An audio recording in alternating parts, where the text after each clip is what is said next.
versus, oh my gosh.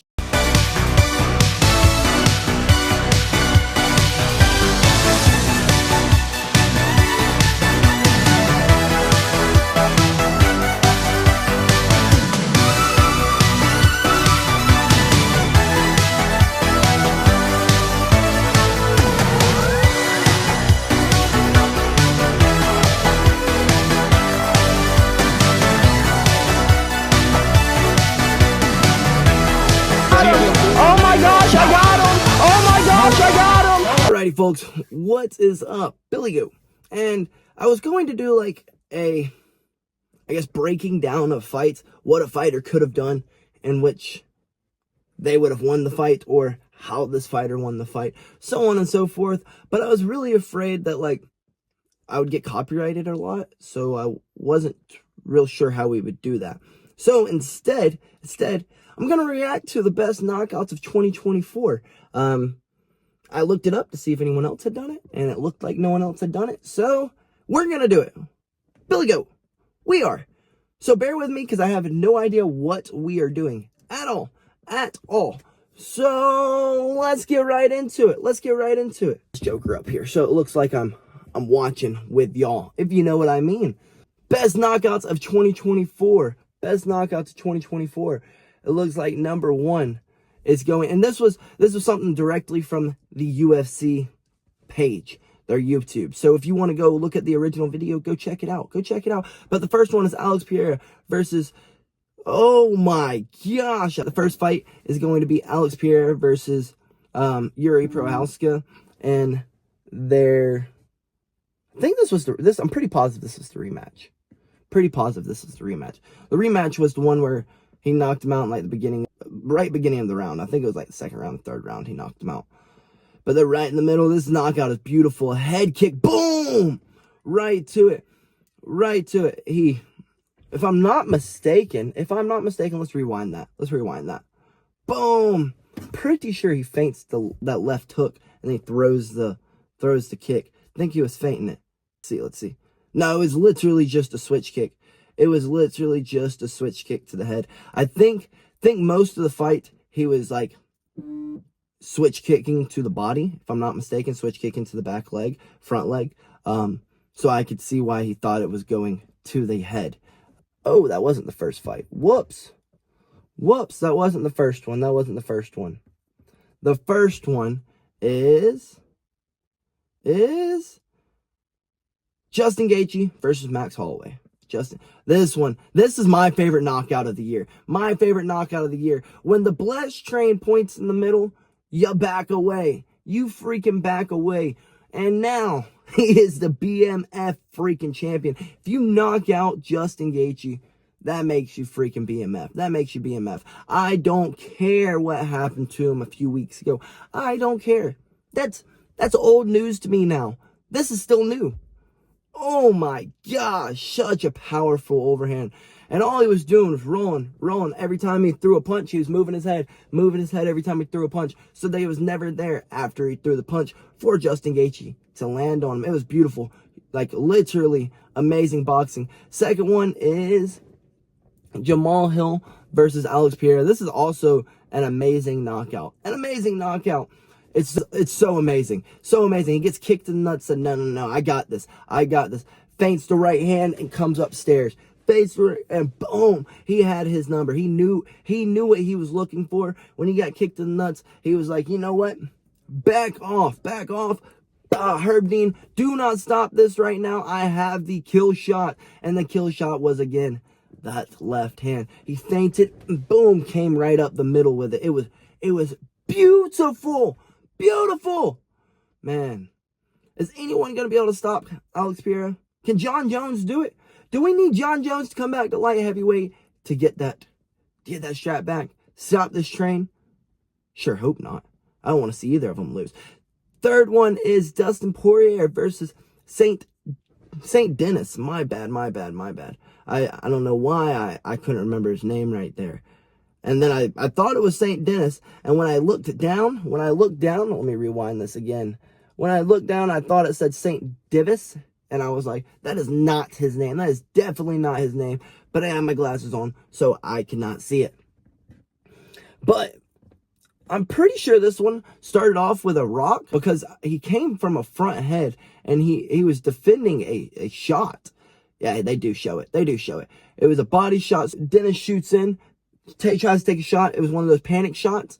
Every fighter has them. You get clipped, you panic shoot, or you fall to the ground. He panic shot, took the shot. Poirier did what he was supposed to do. Shucked him right off, right into the front head, shucked him off. When he came back up, bop, bop, bop, 3 to the body, 1 to the head. Beautiful, beautiful. This last one, I remember seeing, but I'm not too sure about either of these guys. Despigin versus Parison. Had never really seen either of these two. I remember watching this live and I was really, really mind blown myself because there's no technique there. Two heavyweights just banging it out. Like, look at this. I've rewound it 3 or 4 times so I get a good reaction of it, of what the heck happened. And what happened was he threw a good head kick. I mean, a terrible head kick. My bad. A terrible head kick. It landed. His opponent was not hurt. His opponent indeed was not hurt. Shucked it off. His opponent started to try to run forward, thought he had the kill shot, in which he did not have the kill shot. And that's the thing with fighting. That is the thing with fighting is if you get too excited too early with a fight, it's going to end up bad. If you get excited at any point of it, it's going to end up bad. I mean, I know, let's use me for example. My previous fight, I went out there, beautiful jab, cross hook. The guy was rocked, stumbled backwards. I went on to try to shoot him onto the cage, thinking I was going to be able to take him down immediately, but he shucked me up, reversed. I'm pretty sure he hit a harai on me, haraied me onto my back, and then when I came back up, I literally hit my back, turned up, came up. Before I could even come up, he was on my neck, choking me. So that's when excitement, because I felt the punch. I was like, oh, he's going down. He's going down. Oh, he didn't go down. Let me finish the shot. He ripped me back up. So that's where excitement and getting too far ahead before the fight is really over and not beating down your opponents, taking their soul, as my wrestling coach used to say. You got to take their soul. Make them so they never, ever, ever want to see you again. Every time they see you, they go and walk the other way. If you haven't gotten your opponent to that point, you can't walk them down like that. You can't get excited like that. Because if you do, well, it's one touch away. Definitely at this size. Definitely at this flipping size, folks. And good fight, good performance from both of them. But, like, man, you just can't get excited like that, folks. I don't know if I was supposed to pause, start, pause in between this. I have no idea how I'm going to do it. I don't know if I'm going to use me here or if I'm going to use the video there. I think I'm supposed to put me here and the video there, but I don't know. We will figure it out. We will figure it out, folks. I'm pretty sure that was number 4. Number 5 is, oh my gosh, I don't want to see this one either. I don't want to see this one either. Volkanovski and Topuria. Volkanovski and Topuria. I don't want to see this one. Can we skip it? Can we skip it? We're not supposed to skip it. Boom.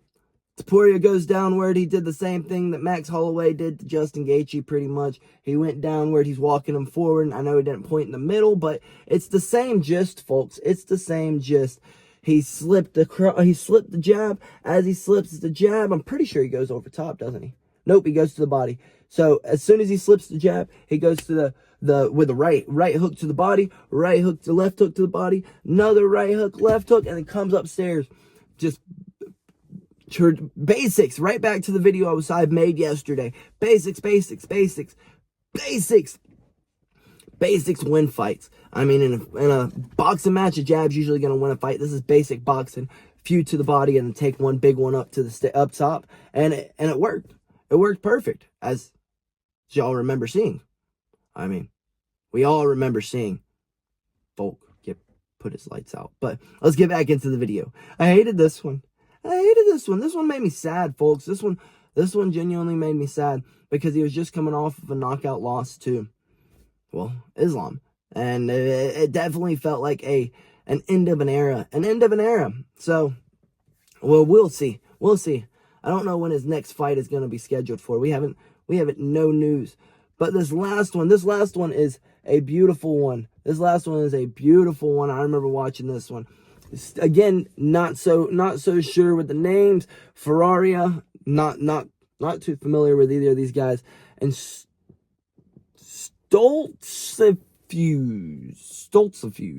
I'm sorry, folks. I probably could have done more research on the names, but I wanted to get a what's the word I'm looking for? A raw reaction. But let's get back into this. It was a spinning elbow, and bro goes wobbling off like he did the definition of a drunk walk. Overthrows and boom, with a spinning back elbow. Boom, right to the freaking jaw. And I'm pretty sure that wasn't the only time he hit that in the fight. Pretty sure he'd hit that twice, that fight. Who's our next ones? Oh, this one right here. This one was a beautiful masterpiece. The epitome of keep your freaking hands up. Glue this thing to your face when you're throwing your left hooks, guys. Glue this thing, because it's just a little room you need. An inch with those small gloves, and you are going to sleep. I promise you. And that is exactly what happened. Here. Boom. Right on the freaking chin. See, as y'all see, boom. It is that little itty bitty tiny hole that he made. If he would have just kept that right hand up. That one was a matter of whose left hand, and this one made me sad too, but I like both Dan Ige and Andre Feely. But that's the definition of keep your freaking hands up. I mean, and back to basics of boxing. This right here, a lot of boxers get in this situation. Left hook for left hook. Any striking artist gets in that situation. The answer is keep your hand glued to your face and hope like hell that your left hook is better than this left hook. Who's going to make contact first? They both made contact at the same time, and it was the one whose hand was up who came out victor. But let's see how this overhand from hell from Dan Ige goes. This overhand from freaking hell. Boom! Andre Feely was coming out. He was trying to fill him. That's where feints and things come in handy, and not walking your opponent straight down in a straight line. Because that is exactly what happened. Andre Feely was coming straight forward, and boom, Dan Ige cracks him with an overhand from hell. And then a very, very necessary punch at the end. But Dan Ige, he's a good guy. Hugs it out and walks away. Last one, I'm pretty sure this is the Oliveira flying knee. Oh my gosh, there it is. Oh my gosh. That is the definition of do not look away from your freaking opponents, folks. Don't look away from your opponents. Oh my gosh. How did this exchange even start? I forgot already. I just remembered he got hit with something, turns around and starts running. And boom, it was over for him. Boom, boom. Oh my gosh. That was brutal. That was freaking brutal. It is one shot, folks. One shot can change the whole trajectory. My apologies. I didn't want to belch. The whole fight one punch can change the whole trajectory of a fight, folks. The whole trajectory. And then that last one, we've already reacted to it, but why not watch it one more time? Alex Pereira with the switch kick to the head. And that is the definition of keep your freaking hands up. And don't let Alex Pereira touch you. Don't let him touch you. With that being said, folks, I really hope y'all enjoyed UFC, MMA, fighting as a whole. It is one of the most exciting sports. It doesn't matter what kind of combat sport it is. It is the most exciting sport. It is the most exciting sport in the world. And honestly, it's the sport that you learn the most in life, because it's you versus the guy in front of you, and you can't make excuses about anything except for yourself. So, with that being said, folks, I hope you all enjoyed, and till next time, go watch the original video. It's a good one, folks. It's a good one. I don't know how much of it I'm going to be able to put in here, and how much of it we are not going to be able to put in here. But I'm going to try to put as much as I can. I am, folks. Thank y'all for watching. And until next time, BillyGoat loves y'all.